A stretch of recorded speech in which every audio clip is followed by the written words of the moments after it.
aumentar a eficiência na queima de combustíveis, de combustível dos motores a combustão e reduzir suas emissões de poluentes são meta de qualquer fabricante de motores. É também o foco de uma pesquisa brasileira que envolve experimentos com plasma, o quarto estado da matéria, e que está presente no processo de ignição.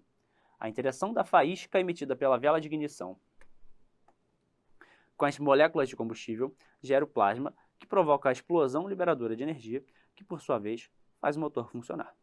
No entanto, e já é questão, no entanto, a busca de eficiência referenciada no texto apresenta como fator limitante. Qual vai ser o fator limitante da busca de eficiência? Que você não consegue converter 100% da energia da fonte quente em trabalho útil. Bota isso na cabeça e vai procurar alternativa. Porque o Enem vai te enrolar, vai dar a volta, vai falar um monte de coisa e não, é simplesmente isso que ele vai te cobrar. Olha só. Então, o tipo de combustível fóssil que utilizam, sendo um insumo não renovável, em algum momento estará esgotado. Isso aqui é falso? Não, isso aqui é verdadeiro. Os combustíveis fósseis, o que são combustíveis fósseis? Ora, a nafta, você não sabe o que é? É gasolina. A gasolina é feita a partir da nafta. Tem vários processos de produção, tem várias maneiras. Agora, a nafta que a gente mais usa, com as propriedades, as melhores propriedades para os motores a combustão interna que a gente usa, vem da nafta. Tá. A nafta, ela vem de um processo não renovável, diferentemente do etanol, que vem da cana-de-açúcar, que pode ser plantada, um processo renovável. A nafta, a gasolina, assim como o diesel, tem biodiesel também, mas calma aí, vamos ficar aqui no padrão. Eles vêm de processos não renováveis, vem lá do petróleo, que é extraído, então não ocorre produção, ele ocorre só extração, na verdade, e vai acabar. Isso é falso? Não, isso é verdadeiro. Agora, é isso que explica o porquê da gente não conseguir ter 100% de eficiência. De você ter um fator limitante para o aumento da eficiência das máquinas térmicas? Não. O problema é, segundo a lei termodinâmica, possível converter 100% da energia da fonte quente em trabalho útil. Então, tipo de combustível, sendo um insumo não renovável, isso aqui está tudo certo, só que não é isso que explica a busca de eficiência. É o fator limitante da busca de eficiência. B. Um dos princípios da termodinâmica, segundo o qual o rendimento de uma máquina térmica nunca atinge o ideal. Pronto, gabarito alternativa B. Lembra? Eficiência. Se fosse um ciclo de Carnot, vai dar 1 menos a temperatura da fonte fria dividido pela temperatura da fonte quente. E você teria que ter a temperatura da fonte fria tendendo a zero. Para quê? Para que todo esse segundo termo aqui tenda a zero e seu rendimento, sua eficiência, tenda a 1. Então você vai encontrar essas limitações justamente na segunda lei da termodinâmica. Vamos ver as outras? C. Funcionamento cíclico de todos os motores e repetição contínua dos movimentos exige que parte da energia seja transferida ao próximo ciclo. Isso é falso e verdadeiro ao mesmo tempo. Existem motores que isso é preciso, existem outros que não. Mas, enfim, isso aqui, você está convertendo a energia do calor, a energia do combustível, em trabalho útil. Mesmo que seja uma conversão de energia mecânica em energia mecânica. Ora, a própria inércia ali do motor, o próprio funcionamento, a movimentação do motor faz ocorrer o próximo ciclo. Só que a limitação não está aqui. A limitação está onde? Você não consegue converter toda a energia em trabalho útil. Então não importa quantos ciclos você fizer, você nunca vai conseguir converter tudo. Então o problema não é bem isso. O problema é a segunda lei da termodinâmica. Não deixa o Enem te enrolar. Olha a D.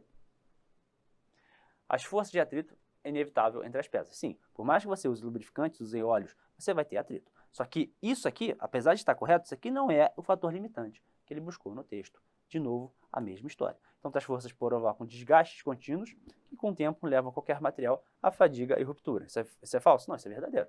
Nenhum motor é eterno. O motor vai lá. Tem histórias de motores de carros que conseguiram rodar 1 milhão de milhas. Existem. São raros, são difíceis de se acreditar até, porque o motor ali exposto a contínuos ciclos, resfria, aquece, o material vai trabalhar, vai se expandir quando está quente, vai se contrair quando está frio, e aquilo ali vai provocar rachaduras, vai provocar microfissões, e uma hora o motor vai precisar de retífica. Só que é isso que limita o fato do motor conseguir 100%. Então quando ele era novo, perfeitinho, acabou de sair da fábrica, ele está 100% eficiente? Não. Vou até contar uma historinha interessante para vocês. Quando você compra um carro zero, existe uma coisa que os mecânicos gostam de chamar de amaciamento, que é um termo horroroso. Na verdade, o motor ele não é projetado para encaixar perfeitamente.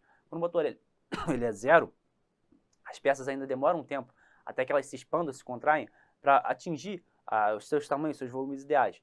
Quando um carro já tem uma certa rodagem, bota aí em torno de 10.000 quilômetros, o motor já teve tempo suficiente para aquecer, para se resfriar, para que as peças ocupem o melhor posicionamento possível, para que ele opere na eficiência perfeita, segundo o fabricante, a melhor eficiência para a qual ele pode ser projetado. Moral da história, um carro zero, muito novo, pode ter um consumo pior, uma eficiência pior até, está relacionado, né, do que um carro que tem ali seus 10.000 quilômetros. Então, um carro ali, com todas as revisões em dias, trocou o óleo, e está lá com 10, 12 mil quilômetros, ele pode ter um consumo de combustível muito menor do que quando ele era zero, quando ele tinha 500, 600 quilômetros. Por quê?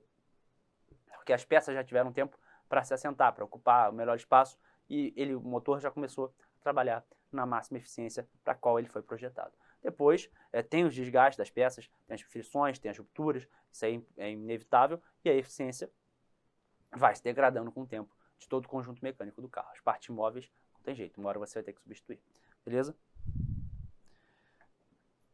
E a temperatura em que eles trabalham, para atingir o plasma é necessária uma temperatura maior do que a fusão do aço com que se fazem os motores. Isso não vai ser o fator limitante, por quê? Porque, aquele aço ali não consegue chegar na temperatura do plasma, beleza. Eu projeto um outro material mais resistente, que consegue chegar a uma temperatura superior para segurar aquilo ali, para segurar a temperatura do plasma. Ora, mas isso já vai ser 100%, já vai melhorar? Vai ser isso que vai me limitar? Não. Por quê? Lembra, quando eu te falar em rendimento, lembra da equação de rendimento para o ciclo de Carnot. Vai ser 1 menos a temperatura da fonte quente sobre a temperatura da fonte fria. Eu posso até aumentar a temperatura da fonte quente, porque quanto maior a diferença entre a temperatura da fonte quente e da fonte fria, maior o rendimento. Por quê? Olha para a fração. Olha para a fração. A fração que eu quero que diminua é isso aqui, é a razão entre a temperatura da fonte quente e a temperatura da fonte fria. Se eu mantiver a temperatura da fonte fria constante, vamos supor aqui, sei lá, 50 Kelvin, e aumentar a minha temperatura da fonte quente, sei lá, de 200, conseguiu colocar 800. Em qual dos dois casos ela vai ser menor? Ora, quando isso aqui aumenta, pega um número muito grande, dividido por um número pequeno, vai dar um valor pequeno. Se eu pegasse um número próximo aqui, se eu pegasse 50, se eu pegasse 50 sobre 50, daria 1, seria ruim. 200 sobre 50, 4. Bom, isso aqui não está fazendo muito sentido. Onde é que eu quero chegar aqui com vocês? Quero chegar ao seguinte: quanto maior a diferença entre a temperatura da fonte quente e a temperatura da fonte fria, mais eficiente é o motor. Então você pode até aumentar a temperatura da fonte quente, que isso vai gerar um aumento, um acréscimo da eficiência. Só que a sua limitação vai estar na fonte fria. Você não vai conseguir diminuir a temperatura da fonte fria até o zero absoluto. E esse é o problema, esse é o fator limitante que os fabricantes encaram aí produzindo os motores. Beleza? Há quem diga que os motores a combustão interna já evoluíram de tal maneira que não tem mais o que fazer. Já tem lá comando de válvula variável, já tem abertura, já tem injeção direta, indireta, enfim. Já foi uma indústria que teve bastante tempo para se consolidar e a eficiência desses motores já está na máxima, dadas as limitações dos ciclos termodinâmicos. Não tem como evoluir mais. Já chegou na limitação. E a tendência natural é que agora sejam adotados os motores híbridos, que na verdade é um motor elétrico junto com um motor a combustão interna, ou então um motor 100% elétrico. Por quê? Porque os motores elétricos você consegue ter uma eficiência maior do que os motores a combustão interna. Bom, futuro, não sei o que vai ser. Sei que é bem verdade que os motores a combustão interna já estão encontrando uma certa dificuldade em evoluir. A legislação está toda hora querendo que os motores eles sejam mais eficientes, que eles tenham uma potência maior e um consumo menor, uma emissão de poluente menor. Para isso, as indústrias tiveram várias técnicas. Qual delas foram adotadas recentemente? Ora, você não percebeu que agora o mercado está inundado com carros turbo? Por quê? Porque o motor, a combustão interna, ele precisa de duas coisas para funcionar. Ar, que é o comburente, e o combustível, pode ser etanol, gasolina, o que for. Quando você aumenta a entrada de ar, quando você tem um aporte maior de ar no seu motor, você consegue extrair daquele motor uma potência maior. Ora, se eu consigo extrair uma potência maior, eu posso diminuir o tamanho do meu motor. Aquele 1.0, 2.0 que a gente está acostumado a ver aqui no Brasil, ali é o volume combinado das câmaras de combustão dos cilindros internos do motor. Não é bem isso, mas quase isso. Então, se você consegue diminuir essa quantidade da câmara interna, do volume interno do motor, e você tem uma mesma potência que o outro motor tinha antes, Ora, você vai gastar menos combustível? Se você vai gastar menos combustível, você vai poluir menos. Isso é ótimo. Por quê? Porque você está tendo maior potência com menor consumo de combustível, que é o que todo mundo quer que aconteça. Então, uma das alternativas foi isso. Então, por isso que agora estão entrando no mercado vários carros turbo. Cuidado, porque como todo carro muito novo ou carro muito velho, não é muito recomendado que você compre, porque uma tecnologia de ponta, uma tecnologia que acabou de sair, ela vai ter alguns problemas, ela vai ter alguns problemas de projeto mesmo, de execução, então não está consolidada ainda. Então toma cuidado e espera um pouco, espera uns 2 anos, 3 anos, que as novas gerações, as novas iterações dos carros já vão com os problemas corrigidos e já vão vir ainda mais eficientes. Beleza, galera?